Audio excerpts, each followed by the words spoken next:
Hey guys, Mark here, and I really didn't expect to be making this video so soon, but so many of you guys commented on my last video about the Surface Headphones 2, wanted to see a comparison between these two headphones, so I just dove straight in and got to work. In this video, I'm going to leave no stone unturned. I'm going to be doing full noise cancellation tests in a variety of scenarios, testing both the built-in microphones, giving you a detailed description of how each of these headphones sound, and a bunch more stuff that will hopefully make it easier for you guys to decide which one of these awesome headsets you're going to want to pick up.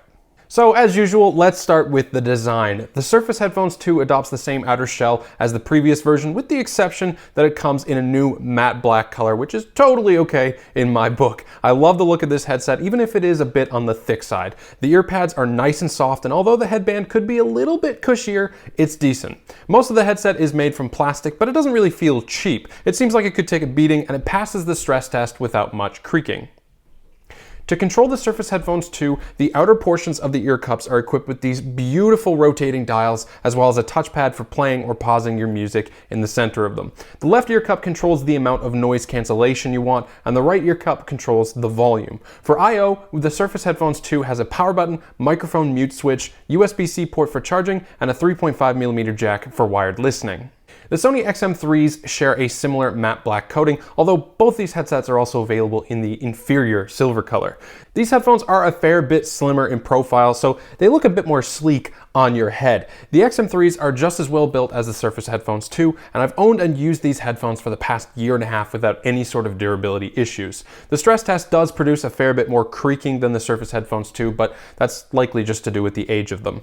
The Surface Headphones 2 absolutely demolishes the XM3s in terms of ease of use though. The XM3s have a similar sort of touch panel as the Surface Headphones, but this time instead of dials, you have to swipe up and down to change volume and swipe left and right to skip or go back a song. The result is a somewhat unintuitive control setup that leads to a bunch of accidental actions, like skipping a song by accident when you meant to turn up the volume. The smooth rotating dials on this Surface Headphones are a much better solution for that. To change the active noise cancellation on the XM3s, there's a dedicated physical button right next to the power button, Type-C port, and 3.5mm jack. This will allow you to cycle between the active noise cancellation, the ambient sound mode, and turning both of those modes off. The Surface Headphones 2, however, will allow you to adjust the amount of noise cancellation or ambient sound you receive with one turn of the dial. You can go all the way from full noise cancellation to full ambient sound pass-through in smooth increments with just one turn of that dial, which is awesome.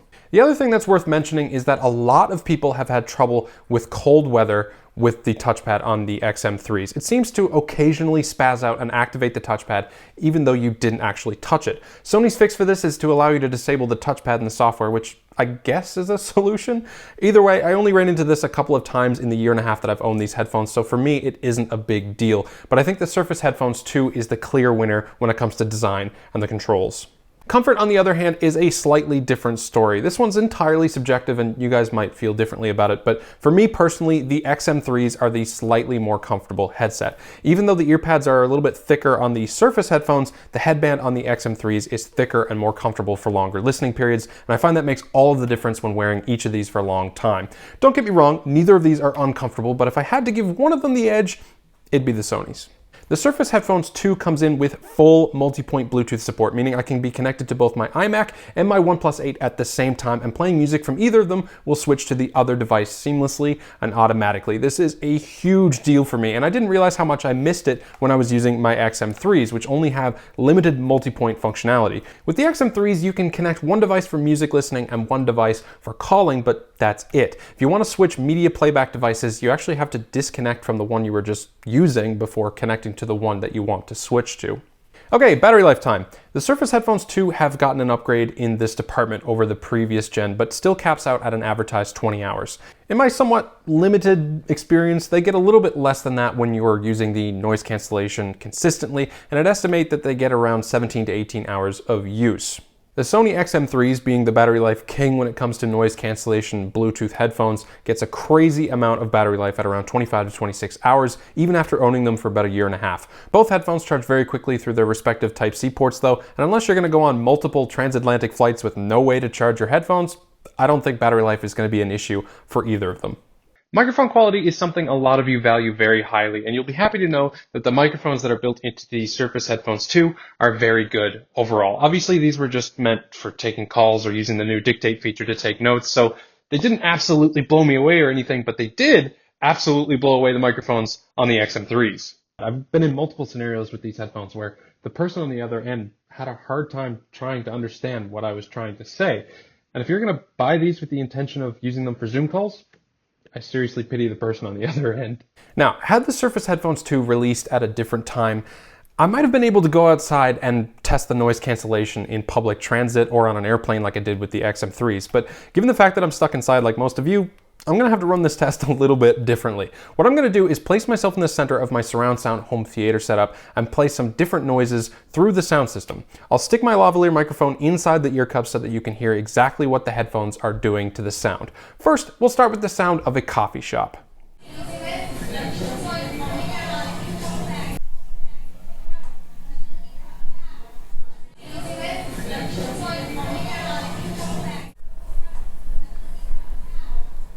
Neither one of these headphones are going to do an amazing job when there's consistent changes in pitch or frequency, like when there are people around you talking. But I would say that given the difficult challenge, both the Surface headphones and the XM3s did pretty well. I'd give a slight edge to the XM3s though. Now, let's try something a little easier, the sound of an airplane.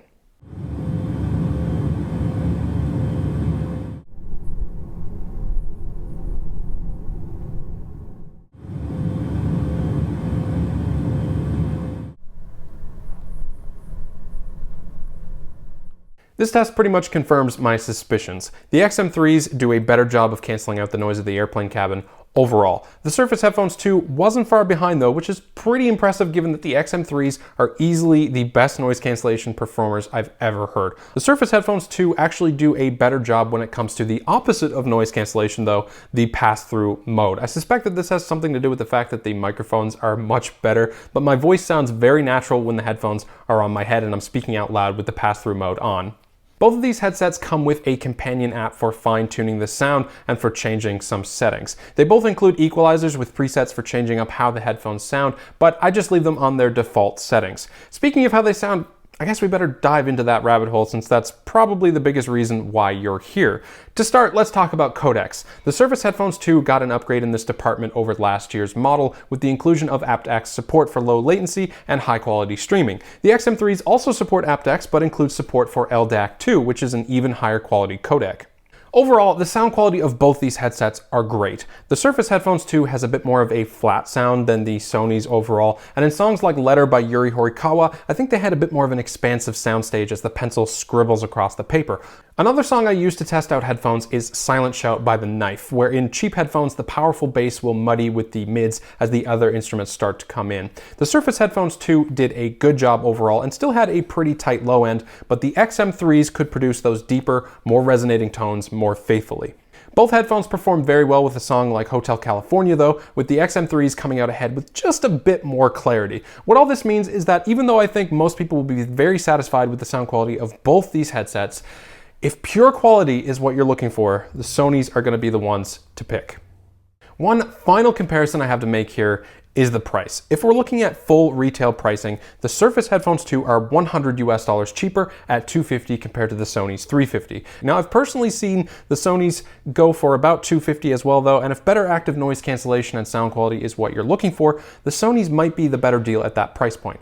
But maybe it's the smooth rotating dials or the multi-point Bluetooth support or the better microphones, or maybe it's even just the plasticky new product smell going to my head, but I actually like the Surface Headphones 2 more as a full package, and from here on out, I think I'm going to switch to them.